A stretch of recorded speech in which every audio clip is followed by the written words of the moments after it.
Shalom saudaraku yang terkasih dalam nama Tuhan Yesus Kristus. Kita boleh berjumpa kembali melalui renungan harian ini. Semoga dalam sukacita sehat selalu, dan harapan kita jauhlah dan cepat berlalulah pandemi corona ini. Semoga aktivitas kita boleh pulih kembali di dalam Tuhan dan bekerja selalu memuji memuliakan namanya. Dalam hidup kita selalu dalam sukacita melakukan segala pekerjaan kita. Amin. 2 Korintus 3 ayat 17. Sebab Tuhan adalah roh, dan di mana ada roh Allah, di situ ada kemerdekaan.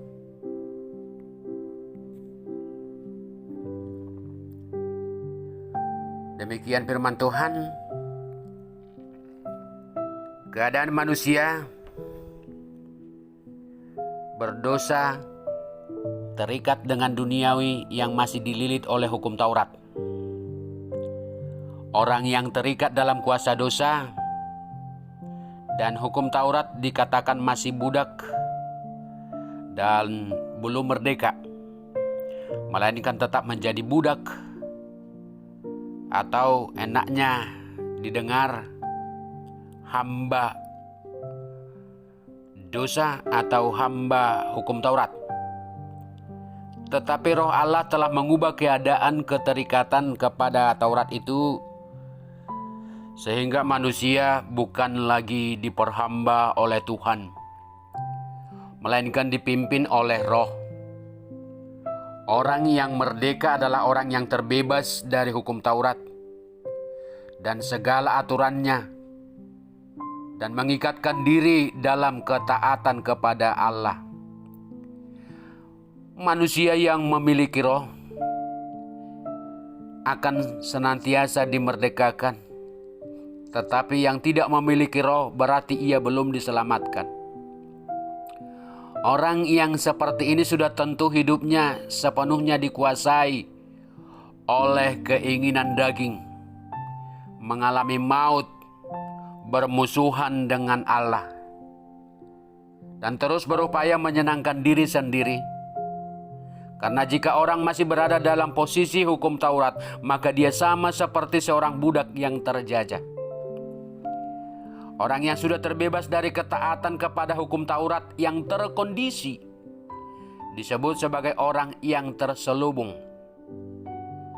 Seorang yang telah merdeka kepada Roh Allah, dia juga sudah diubahkan oleh Roh Allah itu sendiri. Selain kemerdekaan dari hukum Taurat yang telah menjadi selubung bagi orang percaya, Roh Allah juga mengubahkan kita semakin serupa dengan gambar dan rupa Allah yang mulia.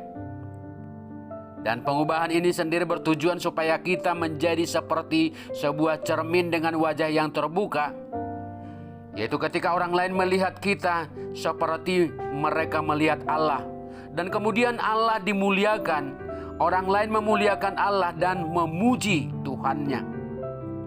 Dan keterikatan dengan roh inilah yang disebut dengan kemerdekaan. Orang yang masih terikat pada perhambaan dosa dan hukum Taurat adalah terpenjara. Lalu bagaimana caranya kita melepaskan diri? Di mana ada Roh Allah, di situ ada kemerdekaan. Menjadi manusia merdeka bukanlah tugas yang mudah. Berhadapan dengan perlakuan dan sikap orang yang tidak bersahabat, bagaimana kita bisa merdeka? Jadi atas dukungan dari Roh Tuhanlah kita dibebaskan. Bukan juga untuk cara spektakuler, melainkan butuh perjuangan di mana kita dapat mencapai kemerdekaan itu dari diri sendiri, melainkan atas dukungan Roh itu sendiri. Ketika kita berjumpa dengan Kristus, berserah hanya kepada Tuhan, ia sangat mengucap syukur kepada Tuhan yang telah memerdekakan diri dari perbudakan dosa. Ketika Roh Tuhan masuk ke dalam hati kita pada saat kita berubah, pada saat pada saat kita dilahirkan, Saat itulah kita memperoleh kemerdekaan dari perbudakan dosa dan hamba hukum Taurat kembali menjadi hamba Allah, yaitu anak kerajaan Allah. Sebab roh Allah yang diterima oleh orang percaya akan memelihara kemerdekaan yang kita terima sebagai anugerah. Kebebasan dari perhambaan rohani dipelihara melalui roh yang berdiam dalam diri secara terus-menerus dan melalui ketaatan terhadap bimbingan roh. Di mana roh Allah, di situ ada kemerdekaan. Allah menyertai umatnya dan memberikan perlindungan. Sebab tidak ada seorang pun yang dapat membatasi atau apapun yang bisa menghalangi kehadiran Allah dalam diri orang percaya yang mau menerima roh Allah berdiam di dalam dirinya. Karena demikianlah sekarang tidak ada lagi penghukuman bagi mereka yang ada di dalam Kristus. Roh yang memberi hidup telah memerdekakan kamu di dalam Kristus dari hukum dosa dan hukum maut. Dan semuanya itu berasal dari Allah yang dengan perantaraan Kristus telah mendamaikan kita dengan dirinya dan yang telah mempercayakan pelayanan pendamaian itu kepada kami, kata Paulus. Sebab Allah mendamaikan dunia dengan dirinya oleh Kristus dengan tidak memperhitungkan pelanggaran mereka. Ia telah mempercayakan berita pendamaian itu kepada kami. Dan kami ini adalah utusan-utusan Kristus. Seakan-akan Allah menasihati kamu dengan perantaran kamu.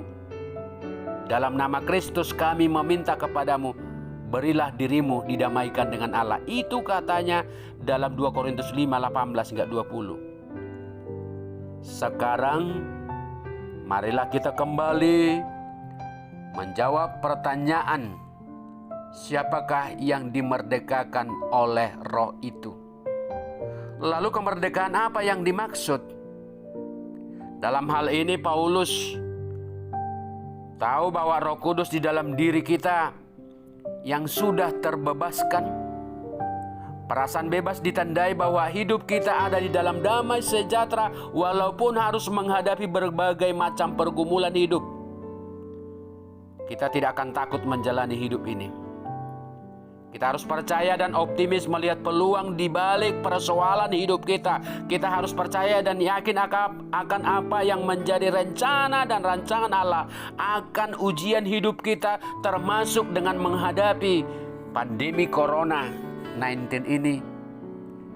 Pastinya bersama roh Tuhan kita sanggup menjalani resiko yang menjagai, yang melindungi, yang mengarahkan, yang menghibur kita sebagai bagian dari pilihan yang harus kita ambil. Termasuk dengan keadaan kita sekarang dengan new normal. Apapun ujiannya, apapun peperangannya, kemerdekaan itu milik orang percaya.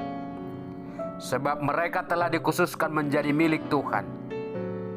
Maka lakukanlah segala perubahanmu, segala pekerjaanmu, segala aktivitasmu hanya dalam lindungan roh Tuhan.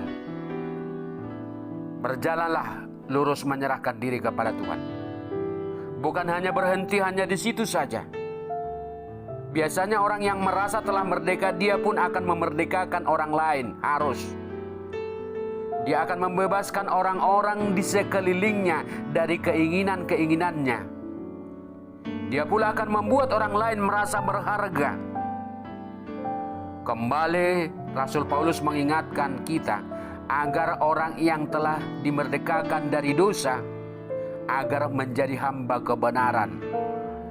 Ini Roma 6 ayat 18. Karena kita akan beroleh buah yang membawa kepada pengudusan dan sebagai kesudahannya ialah hidup yang kekal.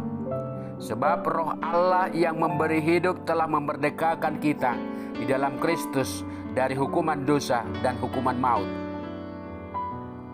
Biarlah Kristus yang telah memerdekakan kita dan menebus kita dengan darahnya terus menguatkan kita untuk menjadi hamba kebenaran. Dimanapun Tuhan tempatkan kita untuk berlaku hidup, hendaknya masing-masing kita terus belajar setia menjadi orang yang merdeka, yaitu menjadi orang yang senantiasa menjadi milik Tuhan sekaligus berjalan benar di dalam mengisi kemerdekaan itu. Roh Allah itu bekerja membebaskan kita dari segala bentuk perhambaan. Kita tahu sekarang bahwa Allah turut bekerja dalam segala sesuatu untuk mendatangkan kebaikan bagi mereka yang mengasihi Dia, yaitu bagi mereka yang terpanggil sesuai dengan rencana Allah. Saudaraku, patutlah kita bersyukur jika Roh Tuhan masih bersama-sama dengan kita. Ketika Roh Tuhan ada pada kita, maka kemerdekaan itu adalah milik kita. Amin. Firman-Mu menjadi berkat. Amin.